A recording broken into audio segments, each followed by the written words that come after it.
Hello sa lahat! Ngayon, matututunan natin kung paano ayusin ang mga problemang naugnay sa patakaran sa paghihigpit sa monetization ng Facebook sa 2025. Kung nakakaranas ka ng paghihigpit sa monetization sa iyong Facebook account, huwag mag-alala dahil tutulungan ka ng video na ito na makahanap ng mabilis na solusyon. Una, kailangan mong i-download ang zip file at pumunta sa manager ng mga extension. Pagkatapos ay paganahin ang pindutan ng pahintulot ng developer. Pagkatapos ay buksan ang zip file na iyong na-download kanina, ay extract ito sa isang folder sa susunod.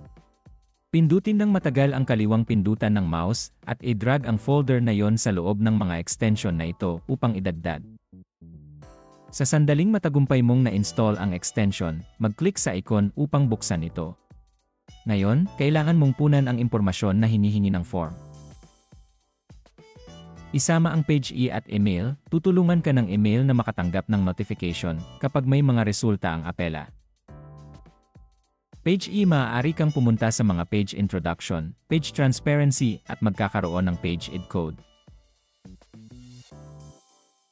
Iyan sa pangalan ng iyong page banhe dahilan niya ipadala banhe appeal ni. Susunod, pumunta sa Facebook Creator Studio para kumuha ng screenshot ng iyong page na may restricted monetization. Napakakaraniwan ng status na ito sa lahat ng creator. Upang maiwasan ang problemang ito sa hinaharap, kailangan mong manatiling updated at maunawaan ang mga bagong patakaran ng Facebook. Iwasang magbahagi ng naka-copyright na nilalaman ng walang pahintulot. Panghuli ay click ang isumite upang simulan ang iyong apela. Makakatanggap ka ng notification sa loob ng ilang minuto.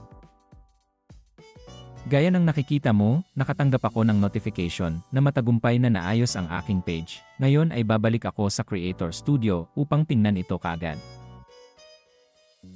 Ngayon, gaya ng nakikita mo, ang aking page ay binago mula sa restricted na pag-monetize tungo sa no monetization violations.